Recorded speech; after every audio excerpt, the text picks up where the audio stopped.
నూతన ప్రభుత్వం ఏదైతే కూటమి ప్రభుత్వం అభివృద్ధితో పాటు ఏదైతే ప్రకృతి వనరులను కాపాడడమే లక్ష్యంగా ముఖ్యంగా సహజసిద్ధంగా ఏర్పడిన ప్రకృతిని యథావిధిగా కొనసాగించడమే లక్ష్యంగా బయోడైవర్సిటీ విధానంతో ముందుకు వెళ్తుంది. బయోడైవర్సిటీ చైర్మన్ నీలాపాలెం విజయ్ కుమార్ ప్రస్తుతం మనతో ఉన్నారు. అసలు ప్రభుత్వం ఎలాంటి చర్యలు తీసుకోబోతుంది, తన శాఖ తరఫున భవిష్యత్తులో ప్రకృతిని కాపాడడానికి, ప్రకృతి వనరులను కాపాడడానికి ఎలాంటి చర్యలు తీసుకోబోతున్నారు అన్న విషయాలు మాట్లాడడానికి మనతో ఉన్నారు. ఆయన అడిగి మరిన్ని విషయాలు తెలుసుకుందాం. సార్ చెప్పండి, మీ శాఖ తరఫున ముఖ్యంగా ఎర్రచందనం విషయంలో మీరు 2 రోజుల పాటు సదస్సు నిర్వహించారు. ఆ సదస్సులో ఎలాంటి నిర్ణయాలు తీసుకున్నారు? ఎర్రచందనం అనేది బయోడైవర్సిటీ కాపాడడంలో ఒకానొక ఇది. దానికి సంబంధించి 2 డే మీటింగ్ కూడా జరిగింది.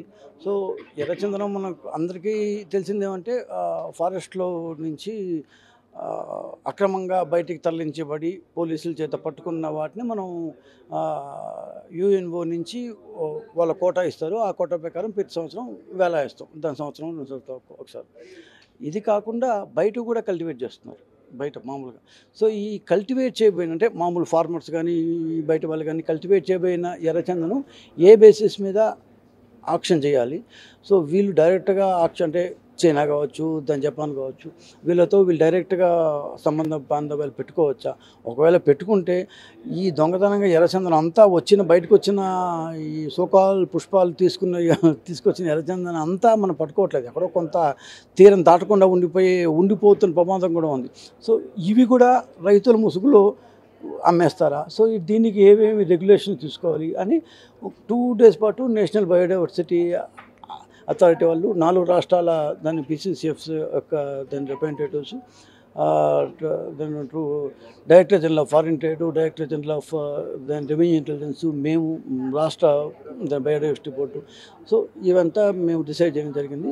వాట్ ఆర్ ది మొడాలిటీస్, ఏమేమి మార్గదర్శకాలు ఉండాలి, ఏమేమి తీసుకోవాలి, ఇట్లాంటివన్నీ 2 డేస్ పాటు చర్చించడం జరిగింది.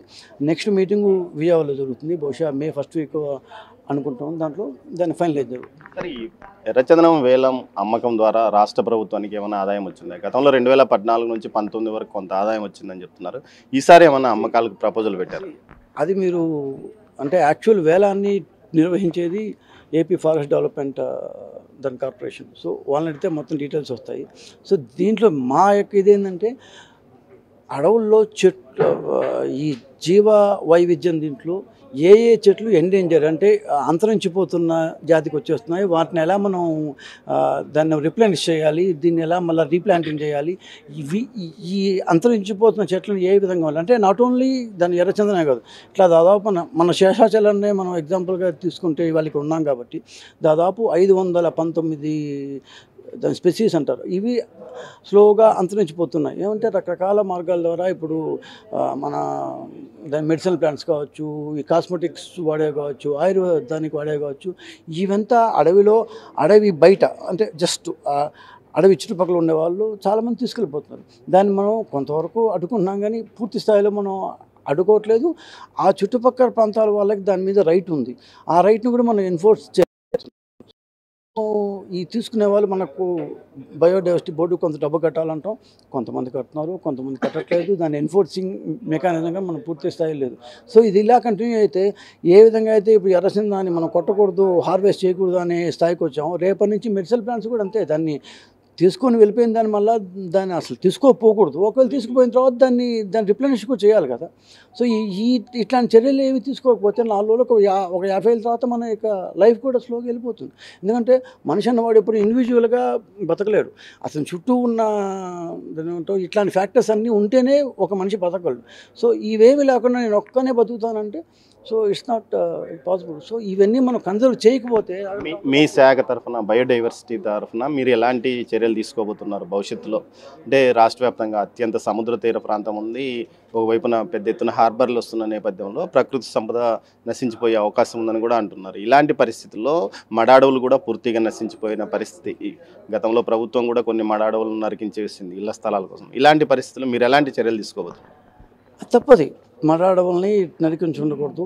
అది గత ప్రభుత్వం దీంట్లో జరిగింది. మన దగ్గర ఉండే సంపదని మనమే చేతు కొట్టేసుకుంటే దాన్ని ఎవరు, అది మనకు ప్రకృతి ప్రసాదించింది. ఆ ప్రసాదించిన సంపదని ఒక్కొక్క ఆ ఏరియా ఇప్పుడు శేషాచలం అడవులు తీసుకుంటే కొన్ని లక్షల సంవత్సరాలు, కొన్ని వేల సంవత్సరాలు, లక్షల సంవత్సరాలు పట్టుంటుంది అది ఆ టైప్లోకి రాను. Same way with respect to మీరు చెప్తున్న దాని మ్యాంగ్రోవ్ ఇది ఫారెస్ట్ కూడా ఇట్లే పడతాయి. సో ఇవన్నిటిని మనం సంరక్షించుకోకపోతే ఇందాక నేను చెప్పాను 50 ఏళ్ళ తర్వాత అసలు మనం బతికే ఉండదు. మీ శాఖ ఎలాంటి నిర్ణయాలు తీసుకోబోతుంది? ఇప్పుడు సపోజ్ ఫర్ ఎగ్జాంపుల్ మనం ఇప్పుడు తిరుపతిలో ఉన్నాం కాబట్టి తిరుపతిలో రకరకాల చెట్లు రకాలు ఉన్నాయి. కాకపోతే నేటివ్ ప్లాంట్స్తో ఉండేట్టుగా మనం పక్షులు ఇవన్నీ ఉండేట్టుగా రకరకాల దీంట్లో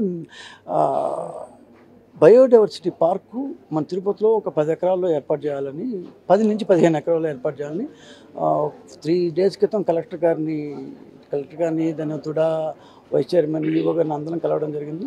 సీఎం గారి దగ్గర నుంచి కూడా ఆయనకు ఆల్రెడీ దాని ప్రపోజల్ చెప్పారంట ఆయన. సో ఆయన ఏదో ఒక 3-4 ప్లేసెస్ చెప్పారు. సో రాగల ఒక 15 daysలో మళ్ళీ అఫిషియల్గా ఒక లెటర్ ఇవ్వబోతున్నాం. ఇచ్చిన తర్వాత ఎక్కడో చోట వాళ్ళు చెప్పింది దీంట్లో మోస్ట్లీ మేము జూ పక్కన ఎక్కడ ఉంటే బాగుంటుంది, యాత్రికుల ఫుట్ ఫాల్స్ కూడా ఉంటాయి. అంటే ఇక్కడ ఏంటంటే ప్రజల్ని మనం ఈ జీవవైవిధ్యం కావచ్చు, ఎన్విరాన్మెంట్ కావచ్చు, దీంట్లో మనం మమేకం చేయకపోతే ఇదేదో ఎలిటిస్ట్ అంటారు, ఏదో కేవలం కొంతమందికి మాత్రమే సంబంధించింది అనుకొని మామూలు ఎవరు పట్టించుకోవట్లేదు.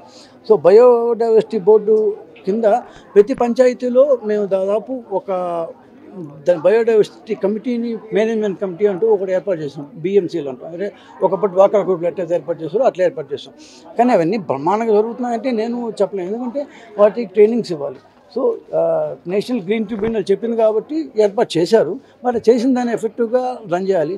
సో ఈ కొత్త కూటమి వచ్చిన తర్వాత దీన్ని అన్నింటినీ తీసుకొని వీటన్నింటినీ ట్రైనింగ్స్ ఇచ్చి ఆ చుట్టుపక్కల ఉండే ప్లాంట్ మెటీరియల్స్ కావచ్చు, ఆయుర్వేదికది కావచ్చు, దాని కాస్మెటిక్స్ వాడే కావచ్చు, ఇవన్నీ మాకు సంపద, ఇది మా సావరిన్ రైట్ అనే ఒక కాన్ఫిడెన్స్ ఆ చుట్టుపక్కల ఉండే సముదాయంలో ఉండే దాని మామూలు ప్రజలకు రావాలి. అప్పుడే వాళ్ళు దాని దోపిడీని అడ్డుకోగలరు. ఇప్పుడు ఎవరు ఇష్టం వచ్చిన వాడు వచ్చామా, ఈ ట్రేడర్స్ ఉంటారు, బ్రోకర్లు ఉంటారు, రకరకాల ఈ కంపెనీలకి వెళ్ళిపోతున్నాయి.